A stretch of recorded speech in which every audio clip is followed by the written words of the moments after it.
Dofono Luiz Sérgio, agora Rumbono Luiz Sérgio. Quero já começar agradecendo a sua presença e também lhe dar os parabéns pela inauguração da sua casa. Eu estive lá no dia 1º, gostei muito, muita gente, e é disso que a gente vai conversar. Mas eu queria que o senhor começasse se apresentando, dizendo sua origem, suas tradições. Quem é o senhor? Primeiramente enviar um grande olá para todos que acompanham esse projeto, como eu.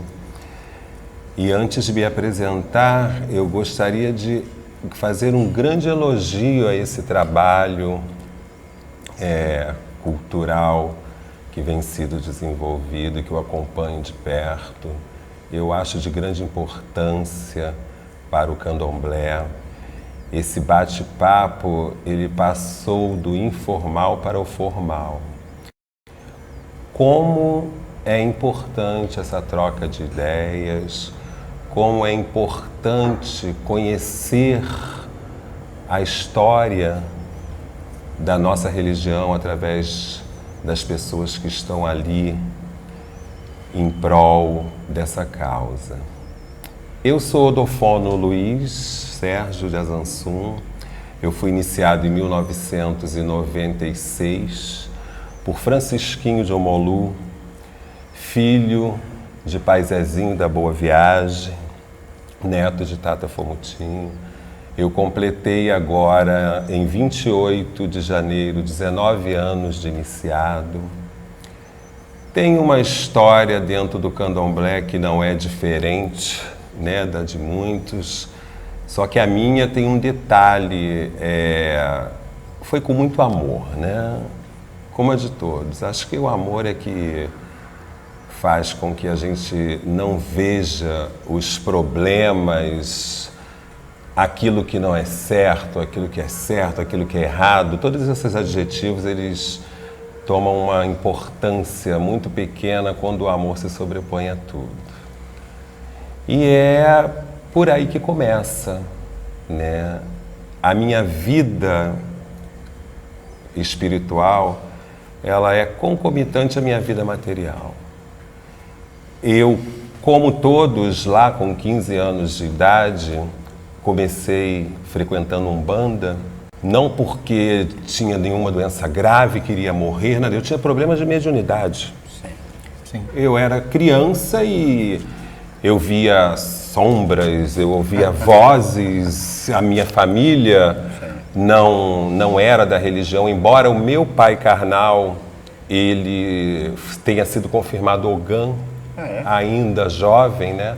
Mas não seguiu a carreira, não seguiu a religião, porque foi seguir a carreira militar com 16 anos e não seguiu o candomblé. Minha mãe, da Igreja Católica, criada em colégio de freiras. Eu fui para a Umbanda, de uma casa dissidente da Tenda Mirim. Por lá permaneci 5 anos. Foi uma fase maravilhosa da minha vida, ou seja, dos 15 aos 20 anos, né? Você está mergulhado na vida espiritual de cabeça. Aliás, o que eu sempre fiz foi mergulhar de cabeça em tudo. E depois desse período, desses 5 anos, eu fui para a universidade, né? Ah, o senhor é formado? Sim, eu sou formado em ciências biológicas. Olha. Eu sou formado em ciências biológicas, professor concursado da rede estadual e municipal, hoje aposentado. Ah, é? Hoje aposentado. Essa história vai ser contada. E fui para a universidade,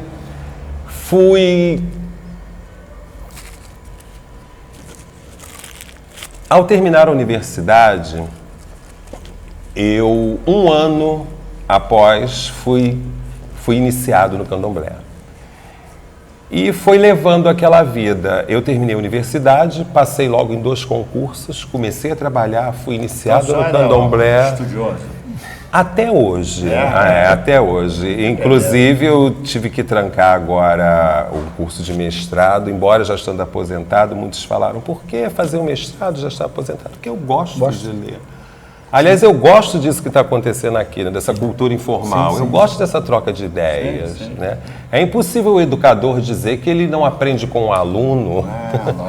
É o que mais acontece. Né? A gente aprende aqui nesse momento, nessa troca Mas de o senhor vai experiências. retomar esse mestrado? Vou, com certeza. Breve, eu gosto, faz parte. A leitura, o papo, a conversa informal faz parte. O conhecimento, exato.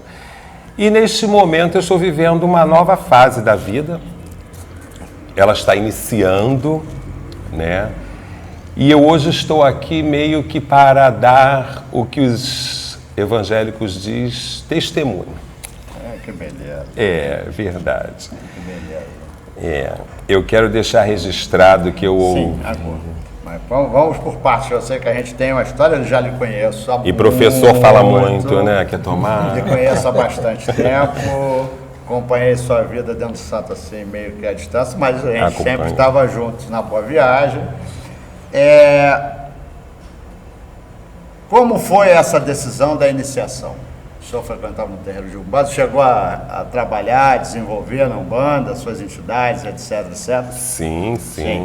E essa passagem para o candomblé, da iniciação, como é que foi esse processo?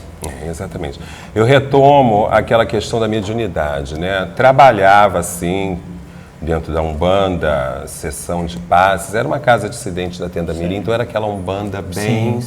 Né, é diferente, né, de hoje. Não que hoje esteja errado, as coisas vão se modificando. O que acontece é que chegou um momento dentro da Umbanda em que os próprios guias, né, da pessoa que comandava lá disse, o seu tempo aqui terminou. Né, o seu tempo aqui terminou. Interessante. Então eu fui levado para uma casa... Nunca me falaram isso. Muito pelo contrário, falou, tem muito vai tocando. Eu acho que eu não soube me expressar bem. Terminou assim, de não ser iniciado. Eu precisava ser iniciado, porque uma vez um bandista, sempre um bandista. Com certeza. Né? Isso aí é fato. Então, eu fui levado para uma casa de candomblé através da amiga da minha mãe carnal, que me viu criança desde os 6 anos de idade, Dona Vera de Bagã, né? Que era filha de santo de pai francisquinho de Omolu, porque eu não tinha noção do que era candomblé, né? E tinha medo, tinha receio.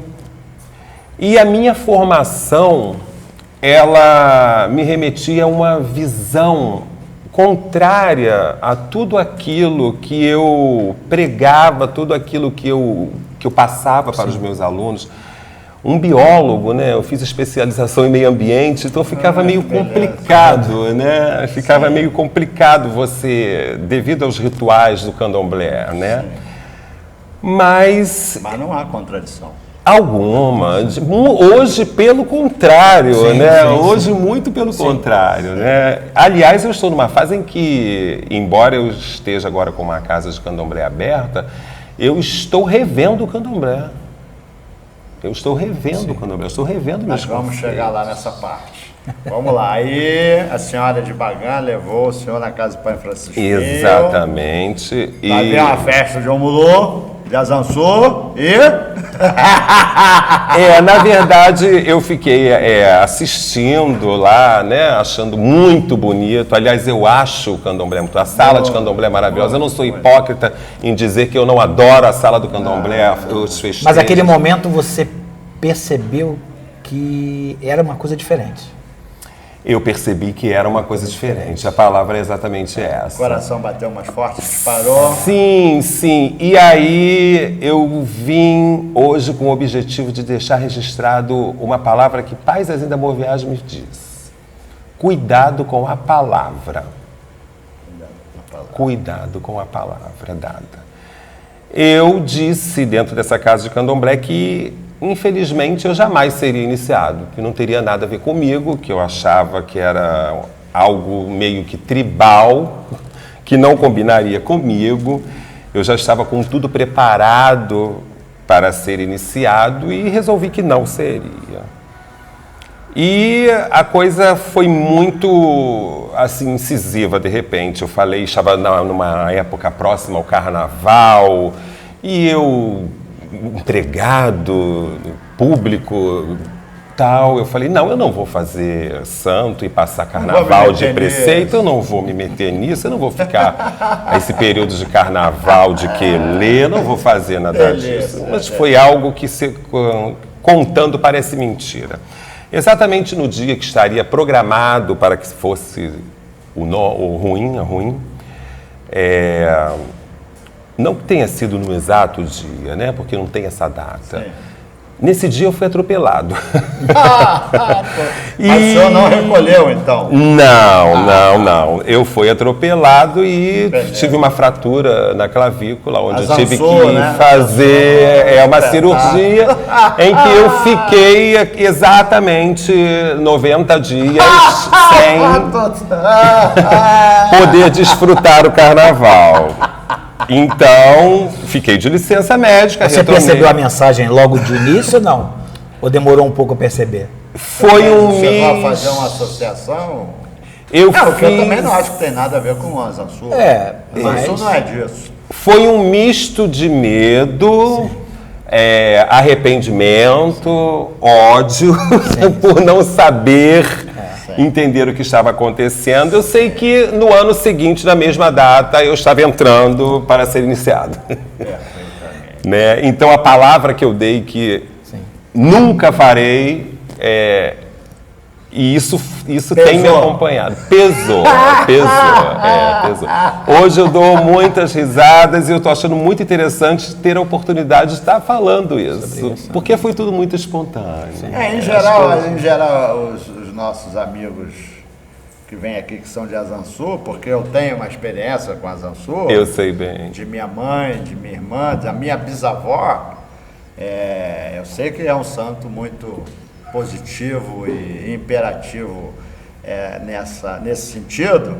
E aí, mãe Sueli contou a história dela, até Hugo. Sim. Agora, recentemente, o nosso amigo Robson Cruz também contou. Ele até usou uma expressão bastante curiosa, que ele disse que Azansu sequestrou ele. Pegou ele e levou, e ele está lá até hoje. Cada um conta a história de uma maneira, mas ao final a gente vê que existe algo em comum. Existe alguma coisa em comum com esse santo em particular. Eu acho isso fantástico. É claro que a gente não está procurando aqui um estereótipo de Azansu. De maneira alguma. Né? Mas a característica imperativa desse Vodun é fascinante. Eu nunca foi falado que eu seria de um outro santo que não fosse esse. Até na Umbanda. Nunca, jamais. Sempre fui desse santo. Sempre soube que era, que sou e que sempre serei. Legal. E se numa outra oportunidade, numa outra vida, eu tiver de ser dele, é com ele de novo. Legal. Sim, aí o senhor se iniciou e aí... eu me iniciei... As coisas entraram nos eixos. Sim, as coisas entraram nos eixos. Eu tive muita sorte na minha vida, porque o zelador que me iniciou era uma pessoa excelente. Né? E na sequência também, todos foram excelentes. Então eu não conheço trocar de pai de santo, eu não conheço trocar de axé, eu não conheço brigar com o pai de santo e ficar afastado da casa, eu não conheço nada disso. Né? Eu fico até admirado com essas situações, eu não conheço isso. Porque o senhor continuou com o falecimento do pai franciscano, o senhor continuou na mesma jornada, que o senhor foi para casa de seu Zezinho, agora com o falecimento dele está com o Manhano, então o senhor está dentro da sua família original de axé. E eu querendo agora reforçar essa questão de cuidado com a palavra, quando o pai Francisco que me iniciou, ele faleceu, eu tinha 10 anos de iniciado, E eu, quando ele faleceu, eu já tinha recebido a minha cuia, eu tomei obrigação de 1 ano com 1 ano, eu tomei obrigação de 3 anos com 3 anos, eu tomei obrigação de 7 anos com 7 anos. Quando ele faleceu, eu sabia que eu tinha que abrir uma casa de santo. Mas era algo muito distante da minha realidade. Sim. Né? Eu estava no auge da carreira profissional, eu estava querendo conhecer o mundo.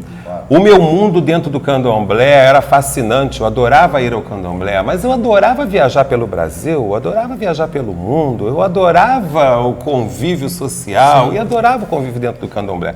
Então eu dei uma palavra errada novamente. Já sei, nunca vou abrir. Eu falei, eu nunca vou abrir uma casa de santo, eu vou pegar os meus ibais e levar para a minha casa, assim foi feito. E durante o período de 1 ano do falecimento dele, exatamente 1 ano depois, no dia 1º de agosto do ano seguinte, eu levantei de manhã e falei, eu vou à casa de meu avô, Pai Zezinho da Boa Viagem.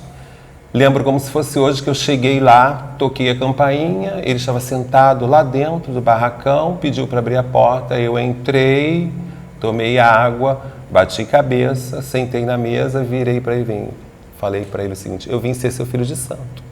Ele, o que é isso, menino? Aqui quem sabe se vai ser filho de santo ou não é mamãe Oxum, mas eu já sou seu pai de santo. Porque eu raspei o seu pai de santo, eu dei cuia ao seu pai de santo, eu só não estava lá. Você já é meu filho de santo. E aí, é pai do Armeiro. Então, quer dizer, a palavra que eu dei, que eu iria me manter longe do candomblé, longe não, mas uma distância segura. Uma distância. Continuar cultuando, mas não dentro do ambiente que eu achava que não teria mais graça. Tudo retomou. Ele virou e disse, já começou a construir sua casa? Então aquilo caiu feito um gelo. Então ele virou e falou assim, se você não for por bem, você vai por mal. Eu lembro que eu estava com as mãos assim na casa de Omolu, lá na Boa Viagem, e eu disse, eu só vou abrir casa de candomblé no dia que eu me aposentar. Eu estava com 12 ou 13 anos de carreira. Ele falou assim, pois eu não lhe dou 3 anos para você estar aposentado abrindo casa de candomblé.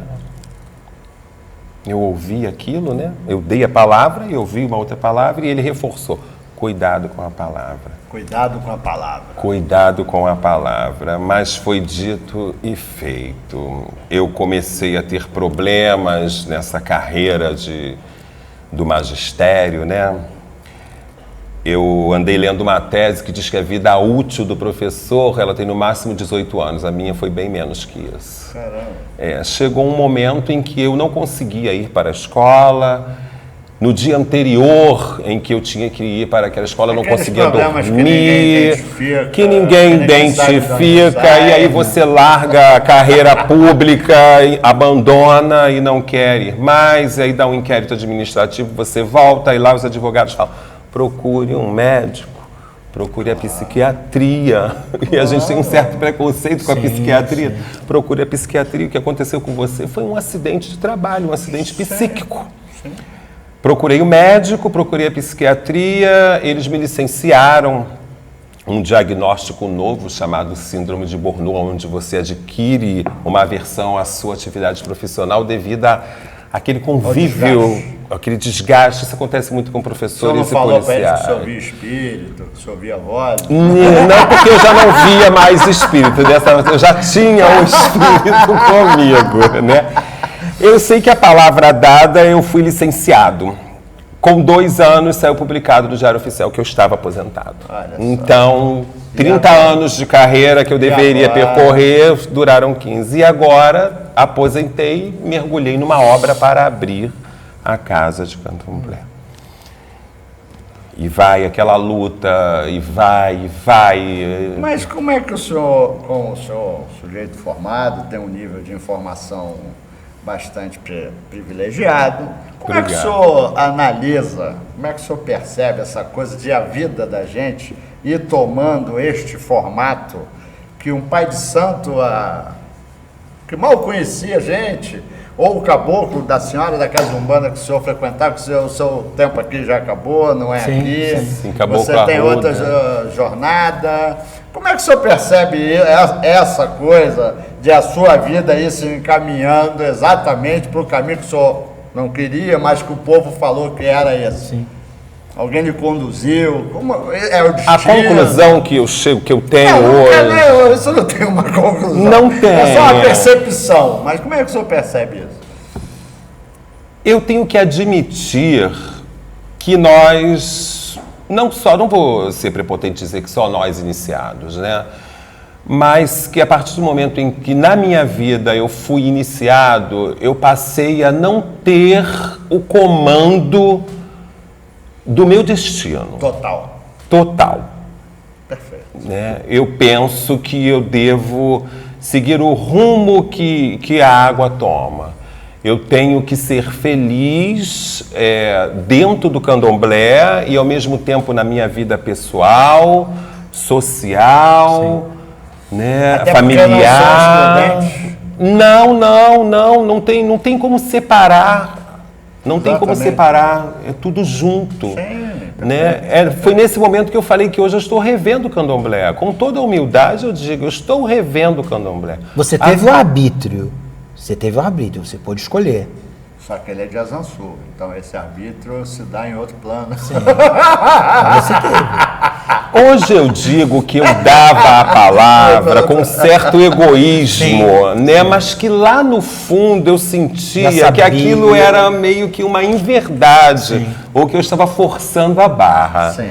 Né? Não dá para explicar, né? Não tem explicação, Não tem. não tem explicação. Não é Sim, tão mas e fácil. aí, e essa história da casa, do terreno, o senhor estava lá, já tinha começado uma obra em outro lugar que não funcionou, e a casa agora, propriamente dito, esse Isso. espaço? Vamos partir lá da palavra dada. Eu volto de novo ao problema de dar a palavra. Eu simplesmente tinha um terreno onde eu comecei a construir, porque eu fui aposentado, tinha que construir. Então construía aqui, construía ali, aí de repente chegou um momento que eu não conseguia construir nada, porque eu levantava uma parede, caía duas, a que estava construída caía também, voava telhado. Né? E nisso eu tinha pego a Zansum e tinha levado para lá, e aí eu cheguei, eu já não tinha mais Pai Zezinho, da Boa Viagem. Eu fui consultar ao vento, né? O que está havendo? A Zansum simplesmente me respondeu: você não me perguntou se eu queria vir para cá? Não me perguntou se era o Simples lugar. assim. Simples assim. Não é? Se a questão é uma casa, então vamos fazer uma casa. Mas não Isso. se perguntou se era... Não, se a ali. terra era aquela, Tá se o certo. local era aquele, eu não fiz. Foi uma inocência da minha parte, com muito boa vontade, mas inocente. Acredito. Mas aí eu recebi a palavra de que 1 ano depois eu estaria inaugurando. Oh, meu Deus, mas a casa não é aqui. Eu não tenho mais dinheiro para comprar um outro terreno e começar a reconstruir. Eu não entendo de obra, eu não sei. Bom, eu sei que essa palavra foi dada, eu recebi essa informação de que não seria lá em janeiro do ano passado. Né? Em novembro do ano passado mesmo, eu tive contato com o Ganguarani, que é uma pessoa de extrema importância nesse momento que eu estou vivendo, e que tinha a casa de seu falecido pai, que ele ainda não havia vendido porque o coração dele não permitia. O pai dele era o seu José Seu de... Zé de Chapanã. Ah, bom. Aliás, nem uma pessoa que nem um pouco conhecida, né? Oh. Aqui no momento. E eu cheguei lá para conhecer o espaço. Quando eu coloquei o pé, eu senti que ali tinha um ar diferente, né? Mas eu não sabia o que era o ar. Até porque eu fui lá para comprar algo sem ter R$1. Essa é a melhor parte. Essa é a melhor parte. Isso é café. Isso em novembro agora, 2014. de 2014. Eu só sei dizer que agora, no dia 1º de fevereiro, 1 ano depois... 3 meses depois... Não, 1 ano depois da palavra dada... 1 ano depois da palavra dada, aconteceu agora no dia 1º de fevereiro, a inauguração do Rumpame, aonde eu ainda, ao falar, fico tomado pela emoção, né?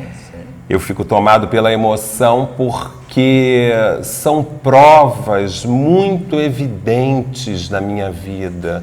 Eu sempre tive muito cuidado com o fanatismo. Eu sempre tive muito cuidado com isso, até na minha vida. De estar associando todos os fatos, todos os eventos. Mas isso não é mais uma associação aleatória. Isso é uma cascata, uma cachoeira de fatos encaixados e de uma engrenagem que teve que funcionar. E é isso que eu falo, que é fascinante no Vodun. O Vodun falou para o senhor, daqui a um ano você vai estar inaugurando a minha casa. É uma grande verdade. Eu até fico grato por ter colocado as palavras, porque está tudo tão recente, né? Tudo tão recente que eu não encontro ainda as palavras. Eu já estou vivendo o momento, né? Eu já estou sob o efeito da emoção. Isso é uma beleza, né? uma beleza.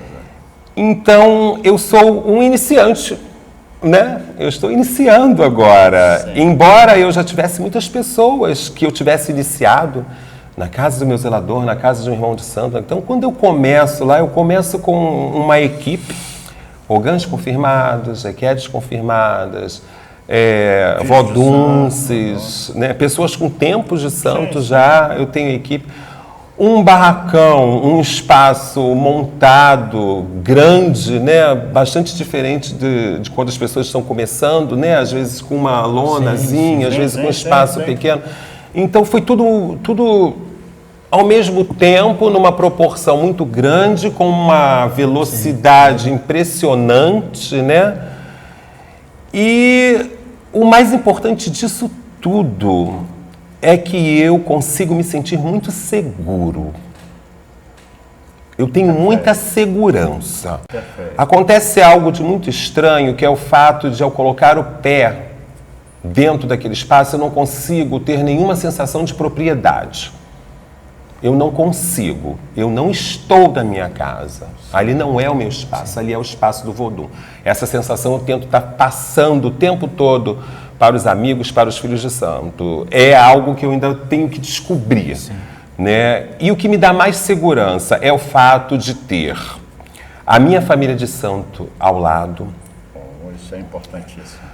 Os meus filhos de santo ao meu lado e os meus mais velhos ao meu lado, todos lá me prestigiando, torcendo. Eu sentia e sinto no olhar de cada um que esteve lá, colocando um elogio, uma palavra de coração. Então isso é que me traz essa segurança. Eu sei que eu estou apoiado pelo Vodun, certamente, e pelos amigos. E eu tenho muita humildade em chegar, me oriente. Será que é melhor assim? Embora eu saiba que no final das contas a palavra final vai ser do Vodun, mas eu não tenho problemas. Eu me sinto muito seguro. Eu me sinto seguro estando aqui nesse momento. Isso que o senhor falou é perfeito e é isso mesmo. Eu já declarei publicamente, eu tenho muita desconfiança da pessoa que diz que sabe tudo. Ninguém sabe tudo. Muito um universo muito vasto, são muitos meandros, são muitas coisas, e o candomblé não é uma religião individualista. Cora Coralina diz que ela... O coletivo que conhece tudo. Quando nós nos juntamos, nós todos, a gente faz o todo, o conhecimento completo. Mas individualmente ninguém sabe tudo. Senão não teria graça. Não é? E é isso que faz acontecer. É isso que é instigante. O senhor conhece cantigas que eu não conheço, eu conheço cantigas que o senhor não conhece, ele sabe de coisas que a gente não tem a menor ideia que existe. E assim nós vamos somando complementando esses vários conhecimentos, essas várias experiências, para formar essa maravilha toda que é o candomblé. Essa troca de experiências, né? E sempre tá com aquela visão de que você está aberto a aprender. Você ia citar a Cora Coralina, eu fiquei curioso. Vamos na eu tenho a Cora Coralina disse, eu não sei se exatamente com essas palavras, que ela aprende com aquilo que ela ensina, né? Eu achei muito interessante, eu guardo isso, né?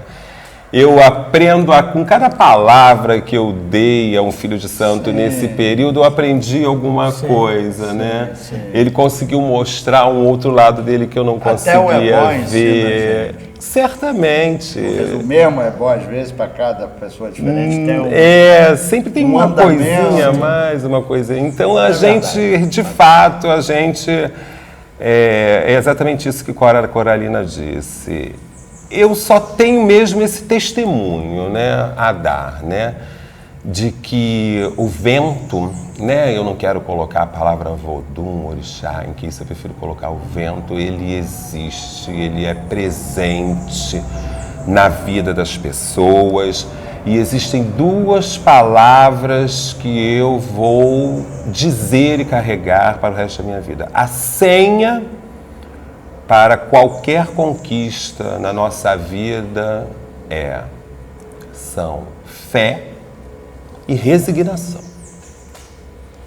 Ainda mais sendo filho de Azansur, né? A resignação, ela tem que ser total, porque quando a palavra é dada, aguarda, que tudo acontece. É porque eu acho que aquela mania de achar que o relógio e o calendário, o orixá, ele acompanha, o orixá, o vodum, o inquice, o vento em si, ele acompanha, é uma falha, né? Está demorando muito a acontecer, mas foi dito isso, foi dito aquilo, já tem tanto tempo, então tem que desvincular, né? É no momento certo, na hora certa. E digo aqui com toda a propriedade, há um ano atrás eu não estaria preparado para o que está acontecendo hoje na minha vida. Eu não estaria preparado. Acredito. Aquela obra que não deu certo, se ela tivesse dado certo há 5 anos atrás, eu não estaria preparado para estar vivendo esse momento que eu estou vivendo agora. Eu volto a dizer sobre essa segurança que eu sinto. Eu sinto, ela vem do vodum, não tenho dúvidas disso, tá? E eu sinto que eu estou completamente amparado pelos meus mais velhos. Eu faço questão... O senhor está senhor de si. Né? O senhor está senhor de si. É uma nova fase. Meu querido Dofono de Azansur, Rombono, Luiz Sérgio. A gente tem um tempo limitado. Tinha um monte de coisas que eu queria, que normalmente a gente pergunta, que é essa questão e essa visão da questão administrativa da Casa de Santo, mas eu não vou envolver o senhor nisso agora. Não, me poupe, tem pouquinho tempo. Vou deixar o senhor curtir, vou deixar o senhor desfrutar. Exatamente isso, curtir, o senhor, desfrutar. Como diziam os velhos, gozar essa nova instrução. E o que eu posso lhe dizer, e é do fundo do meu coração, que a Azansur lhe dê muitos anos de vida, com saúde, com discernimento, com sabedoria, e que a sua casa, o Rompame Azombotô, inicie bastante gente e que seja também um ponto de conservação das nossas tradições, da nossa cultura e daquilo que a gente acredita como sagrado. É isso que eu lhe desejo. E vou lhe pedir que o senhor aproveite nossa câmara e mande um recado para os seus filhos, para os seus amigos, para quem o senhor quiser, como seu agradecer, ou enfim, é seu, o espaço, a hora é sua. Eu volto a dizer que eu estou meio que tomado pela emoção ainda, mas eu quero agradecer muito o fato de estar aqui nesse momento falando para o mundo, né, através da internet.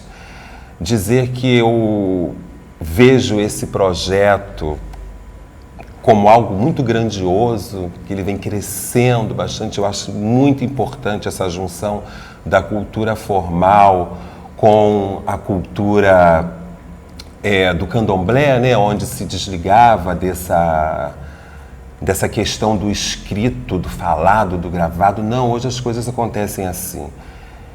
Eu quero agradecer imensamente a todos que estiveram ao meu lado. Eu não quero citar nomes para... Foi muita gente. Para não ser injusto, mas eu quero deixar, já que o momento é esse, o momento é X, então eu vou dizer no momento X. Eu quero agradecer imensamente a minha doné, Ana de Bessem, pelo carinho, pelo amor, por esses momentos todos que nós tivemos ali. Eu fui uma pessoa, ao longo da minha vida, com muita sorte. O zelador que me iniciou, o pai Francisco, era um doce de pessoa, o meu avô, um outro doce de pessoa, e agora eu tenho Doné Ana de Bessem como Que é a minha inspiração. Sim, sim.